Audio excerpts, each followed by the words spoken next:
Вынесен приговор Айсену Канабулову, жестоко убившему свою 19-летнюю девушку в Сунтарском районе Якутии. Об этом сообщает прокуратура региона. Он обвиняется в убийстве девушки с особой жестокостью. Отмечается, что уголовное дело по ходатайству подсудимого рассмотрено с участием коллегии из 8 присяжных заседателей. Напомним, что 18 марта в селе Сунтар Канабулов из чувства ревности, находясь в состоянии алкогольного опьянения, жестоко избил свою девушку. Он бил ее кулаками, ногами, металлическими стульями и деревянной шваброй, а затем облил ее кипятком. От полученных травм девушка скончалась на месте. Психолого-психиатрическая экспертиза Канабулов не нуждается в применении принудительных мер медицинского характера. В связи с чем на основании статьи 300 Уголовно-процессуального кодекса является вменяемым лицом и, соответственно, подлежит уголовной ответственности.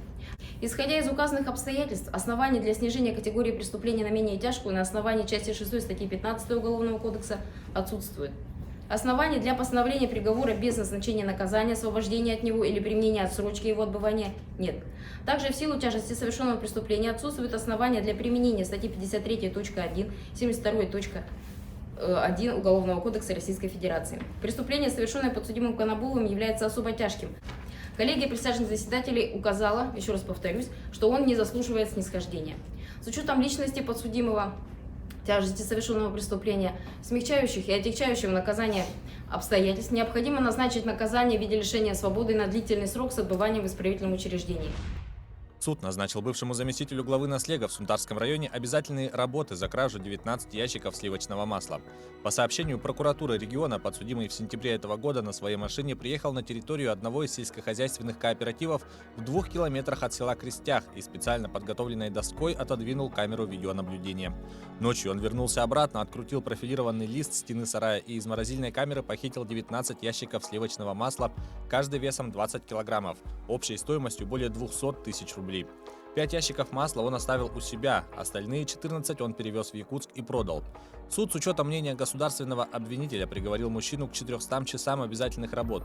Отмечается, что причиненный ущерб подсудимым возмещен в полном объеме в ходе предварительного следствия. Жительница Горного района привлечена к уголовной ответственности за повторное нарушение алкогольного законодательства. По информации МВД Якутии, 36-летняя местная жительница неоднократно доставляла и продавала алкогольную продукцию из своей автомашины. Несмотря на то, что за аналогичное правонарушение она уже была привлечена к административной ответственности и оштрафована судом на 15 тысяч рублей, вопреки предупреждениям полицейских она продолжала заниматься бутлегерством. Санкцией данной статьи предусмотрена ответственность в виде штрафа или исправительных работ на срок до 1 года. Бюджетное учреждение Тампонского района Якутии задолжало предпринимателям свыше 2 миллионов рублей. Об этом сообщает пресс-служба прокуратуры Якутии.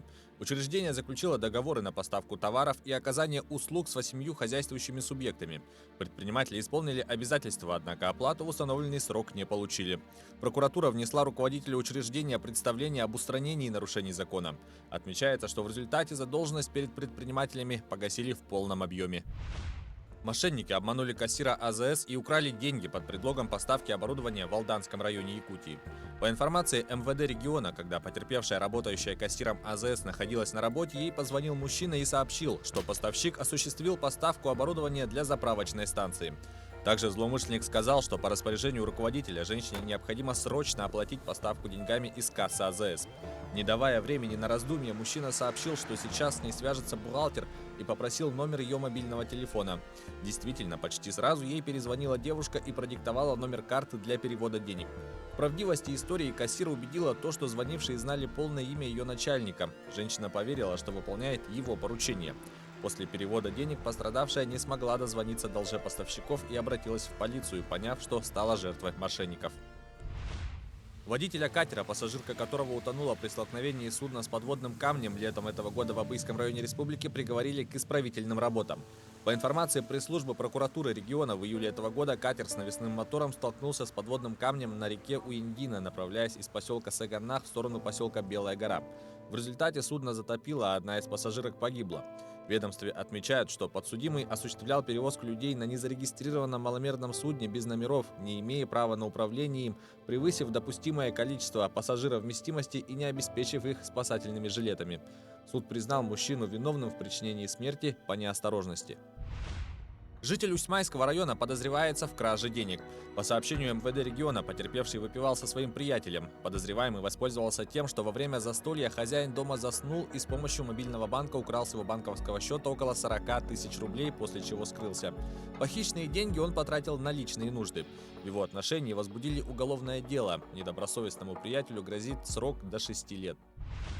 По материалам проверки прокуратуры Горного района возбуждено уголовное дело по факту превышения должностных полномочий. В ведомстве сообщают, что между администрацией Атамайского наслега и субъектом предпринимательства был заключен муниципальный контракт на строительство многофункционального центра в селе Бяскёль. Цена контракта составила 5 миллионов рублей. Впоследствии между сторонами подписан акт о приемке выполненных работ и справка об их стоимости, на основании которых подрядчику из местного бюджета деньги по контракту перечислены в полном объеме. Однако в ходе проверки установлено, что по объекту ряд работ не выполнен. При этом должностные лица администрации поселения, достоверно зная об этом, подписали акты, содержащие в себе ложные сведения. В результате бюджету муниципалитета нанесен ущерб на сумму более 1,5 миллиона рублей. По результатам проверки Следственный комитет возбудил уголовное дело.